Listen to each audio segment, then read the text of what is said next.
Hi, and welcome to the Free-motion Challenge Quilting Along. I'm Angela Walters from Quilting is My Therapy, and this tutorial is all about the Wishbone. When it comes to most valuable quilting designs, the Wishbone is definitely one to learn. Most often it's used in borders or sashings, but from time to time you might catch me using it as a filler in between other quilting designs. In this tutorial, I'm not only going to show you how to quilt it, I'm going to give you the tips and tricks to make sure it stays on track, and then we'll learn some fun variations as well as how to use it in different areas of your quilt, such as in between wavy lines or other quilting designs. Now, if you're just joining us for the challenge, it's not too late to get started. I have a series of videos where we're breaking down a quilt block by block and learning new designs. So be sure to check that out. All the information is in the description box below. Since this design works better with two defined edges, I'm going to go ahead and use my ruler to quilt out a line to give me what looks like a sashing or a smaller area to fill in. Once I have my two defined edges, I can start quilting my wishbone. And I'm going to start by quilting a line that angles out in the direction I'm heading. But as soon as I approach the edge of the area, I'm going to loop around back the direction I came and then on to the other side. So you're going to get something that looks like this. This angle that I'm using can be as steep or as shallow as you like. It doesn't matter what that angle is. The most important thing is that I just start my turn before I reach the edge, loop back around, and then come on to the next one. So I'm going the opposite direction now, heading to the other side, and as I get close, I'm going to loop around and then repeat going up to the other side. So here's the trick. When I go to quilt my next line, I want to keep that angle parallel with the previous one. Keeping it parallel is what's going to help that design progress. So as I come around, the next line will be somewhat parallel to the previous line. So here what we're getting are nice parallel lines. That's what's going to help it look consistent. That's what's going to help you move on. We've all been quilting, right? And we've quilted and then maybe we quilt one line, and then we have something goes off like this. And the next thing we know, we're getting something weird like that. And we can see the problem is they're not parallel to each other, so it's not going to keep it nice and consistent. But I'm going to really kind of look to the previous one I've quilted, use that as my guide so that I can keep them parallel and consistent. When it comes to quilting the wishbone, the one thing I don't want you to worry about is the size of those loops. Your loops might be smaller, they might be bigger, it doesn't matter, don't even worry about it. Okay, so I'm going to go all the way to the end of the area.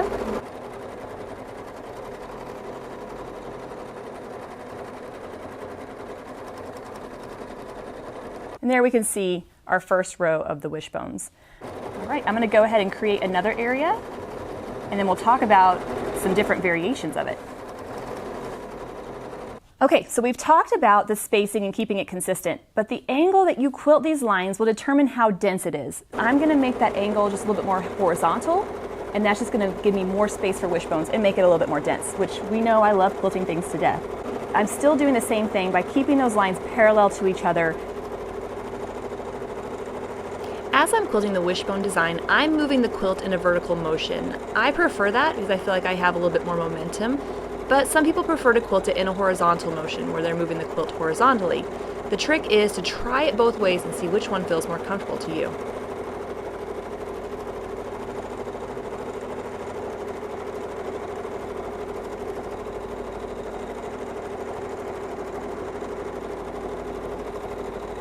And there I have my second row, which is much more dense, a lot closer together. Now, if you're having trouble getting that nice round curve, there is a variation you can quilt where it's a little bit more pointy. So let's see how that looks. This design is quilted the same way by angling out to the side, but instead of curving around, I'm going to quilt a sharp edge by echoing the side of the area and then continuing the other direction.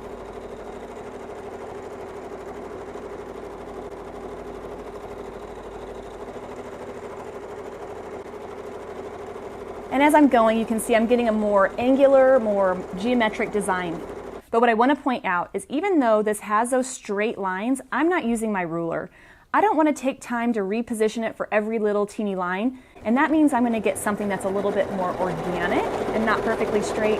But I think the time that I'm saving here is well worth the mid-century modern look of the design. And then as I approach the end, I'm going to start to run out of room, so I'm going to run it right into the edge, just wherever it happens to end up. And there I have my more geometric looking wishbone. In the last area of our block, we're going to see an easier version of the design where we take those loops and we spread them out for a quicker option. All I'm going to do is make that angle more vertical or a steeper angle. Loop around and do the same. This might be a design that you do in busier fabrics where you can't even see the quilting, or if you love the person but they're not necessarily quilt worthy.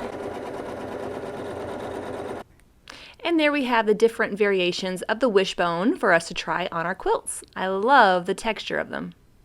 Quilting wishbones in sashings and borders are a great option, but I prefer to use it like a filler in between other quilting designs. Even though it needs two defined edges, those edges don't have to be straight. And what I'm going to do in this block is break it up with wavy lines and show you just how easy it is to quilt that wishbone in that area. Now when it comes to quilting the wavy lines of this area, you can freehand it because it doesn't matter how wavy they are. But I'm going to make mine a little bit more regular and give it a kind of a fun look by using a ruler. And I just have a wave F ruler. It has two waves on either side. And this one is a more steep wave. That means I'm going to have a lot more variation in the spacing between my designs. Of course, if you didn't want such a drastic amount of change, you could use the other side, or just quilt your waves less wavy and it might be just a bit easier. Let's get using the ruler to quilt those wavy lines and fill in between them with wishbones.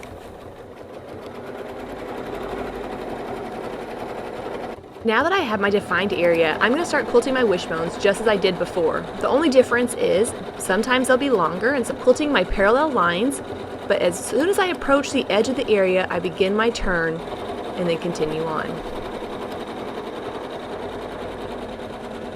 Sometimes the wishbones will be longer, especially as I get into these big areas, and sometimes they'll be shorter. The main thing is I'm looking ahead of my needle, and as I see the edge of the area approach, that's when I'm going to begin my turn.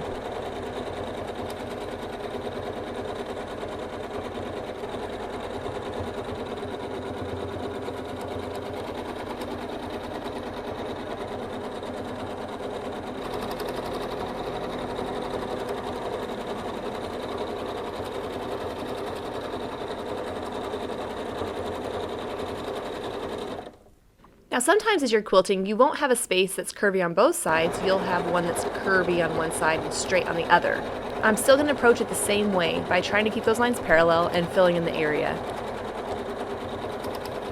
Of course, it can get a little bit more difficult as the area gets smaller, but usually what I do is just throw in a few little baby wishbones. I'm still keeping those lines parallel. They're just really, really short.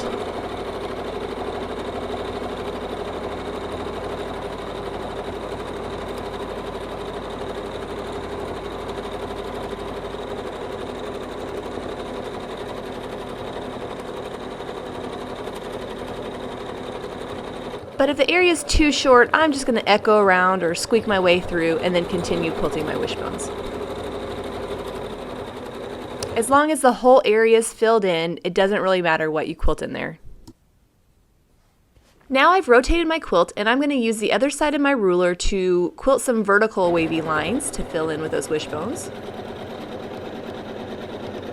The reason I'm doing this is that I'm going to get areas that are even more irregular in shape, like here. If I start quilting my wishbone right where I'm at, it's not going to be at the edge of my area, so I'm going to use traveling to get to the bottom and then to start quilting my wishbones.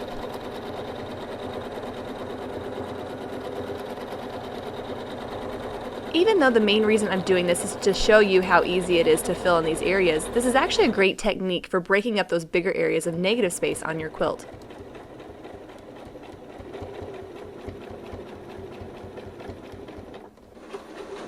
So I'm going to keep breaking my space up with these wavy lines, filling in between with wishbones, and I'll show you what it looks like when it's all finished.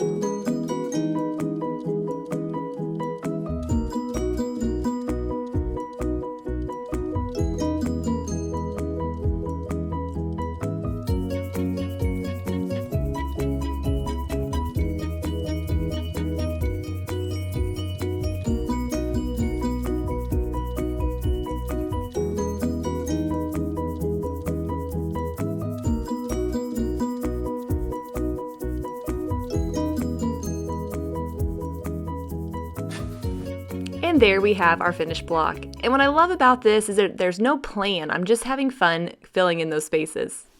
Now I can almost hear you asking, Angela, how do you turn the corner with the wishbone design? If you check out the description box below, I have a link to quilting diagrams, and in those diagrams, I show you just how easy it is to turn the corner with your wishbone design. Well, so far in the Free-motion Challenge Quilting Along, we have quilted all the blocks, and that means there's just one thing left to do, all the background. So be sure to join me next week because I'm going to show you several different options for finishing up your quilt. Well, I guess I better get to it. I'll see you later, and happy quilting!